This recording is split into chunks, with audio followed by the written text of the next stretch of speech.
Welcome back to another video, and today we're looking at this article, which is it okay to have kids if they would be better off not existing, by Daniel Pallies. And in this article, he actually argues that even if we assume that a pessimistic view of life, that, creating someone is actually harming them, is correct, it's still okay to create people. And that's what I want to dive into today. So his basic argument is that even if we assume creating someone is a harm, most people are glad to be alive. And so imposing that harm on them is actually not really a bad thing, and it's okay to do, because in the end, they'll be glad that it was done to them. Now, to support this, he uses an analogy, which I'll put up here. But basically what he says is, imagine you have a sister and she's unwell and she needs rest, but there's a meteor shower going on overhead. And you're pretty sure that if you wake her up so that she can see the meteor shower, she's going to be glad that you woke her up because she would enjoy seeing it. But you also know that actually if you wake her up, she's not going to get as much sleep as she needs, and maybe her symptoms of her illness will be worse than they otherwise would. But generally, it's a good thing to wake her up because she'll be glad overall, even though you have imposed some sort of harm on her. Now, even if this analogy did hold, he addresses two questions that people who are skeptical of it might have, but we'll get to those later on in the video.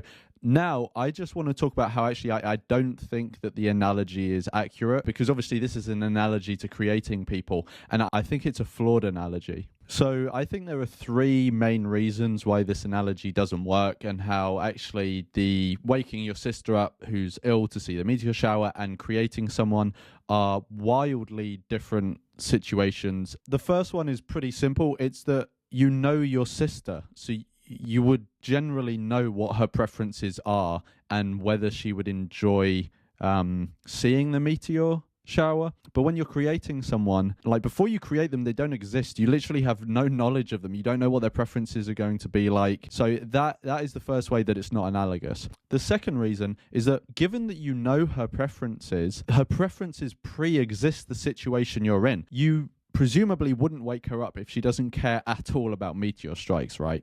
And she really likes sleep. But you would wake her up if you already know that she has a desire to see beautiful things, or she's really interested in meteors and things of that nature. But someone who doesn't exist literally has no pre-existing desires. It's not like they are wanting to come into life or anything like that. So I don't think that's analogous. In the situation with the sister, you are satisfying pre-existing desires that want satisfaction. In the other situation where you're creating someone, you're creating the desires, and you're essentially hoping that some sort of Stockholm syndrome situation will come about. And the third reason I think this analogy doesn't work is that when you're waking your sister up from what sounds like a mild illness, the risk you're taking is that basically her mild illness would get a bit worse or just take a bit longer to get better. But when you're creating someone, you're putting them at risk of intense suffering like brain cancer. When you wake your sister up to see a meteor strike, there's no risk of her getting brain cancer from that. And what you're also doing is guaranteeing that person death. You're signing them up for death. Whereas your sister, she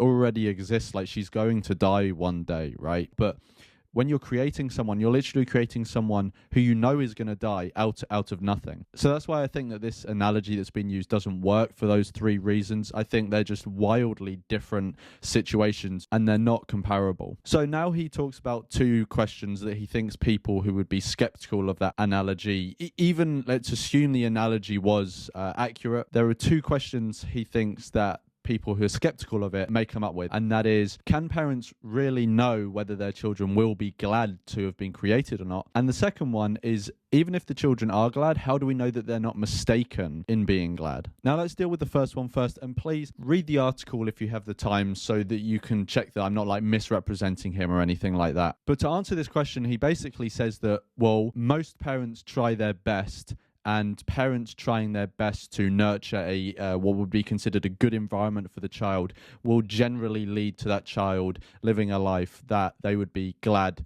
to have lived. And he doesn't shy away from the fact that he knows that even if parents do try their best, some of the kids that were created will end up making the judgment that it would have been better if they hadn't actually been created in the first place. But he says that overall, most people will be glad to have lived, and that justifies it, basically. And the reason I don't think this is a good answer to the question is because, sure, many people, maybe even most people, will be glad to have been created in their own subjective assessment. But I don't think that justifies creating the people who have horrible lives and would prefer that they'd never been created in the first place. Because remember, none of them had to be created. And it's not a bad thing. You're not wronging anyone if you don't create the people who would have ended up being glad to have lived. But you are doing a bad thing by creating people who end up not wanting to have ever lived and have horrible lives. And when you approach the decision of whether you're going to create someone or not and have a kid, you don't know who you're going to create. You can't guess that. Now, when he addresses the second question that people might have, which is about how even if people are glad, are they mistaken to be glad? He answers this question by saying that people are glad about this to live the specific life that they are living. And if they're presented with a significantly different life, but a life that could be judged to actually be better than theirs, they probably would still reject it. And one of the reasons he says that people do this is because that we have fostered the relationships in our lives with our friends or our loved ones, our family, and we value these things and we wouldn't want to lose them by having a radically different life, even if that life is better in some other ways.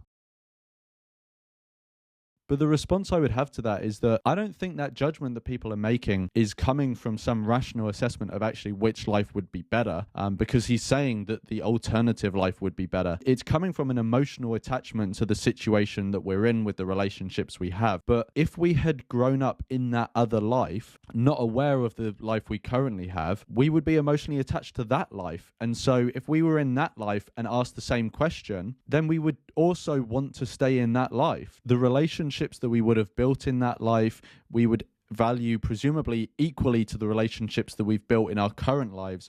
And so it doesn't seem like the judgment that we want to stay in our own life and that we're glad to be in our own life is based on any rational assessment. It's based on emotional attachment. But that emotional attachment could be based in any life that we could have had. But okay, so how is this relevant to creating people rather than being glad to have existed? Well, it's relevant to creating people because I think when we consider whether it would have been better to have been created or not, I don't think most people are considering the counterfactual situation accurately, because the situation is either we exist as we're existing now or we never existed. But when people think about never existing, they're thinking about missing out on the existence that we have now or stopping existing.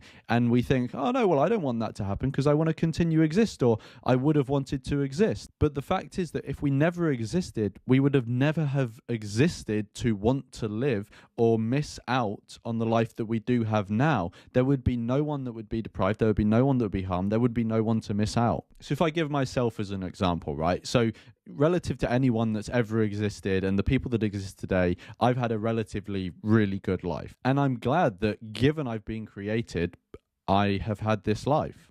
But I can still recognize that it would have been better if I had never existed because, one, I wouldn't care that I wouldn't have the life that I have now, but I would have also been spared of all the bad things that have happened in my life. And I think this is a key misunderstanding that lots of people have about antinatalism.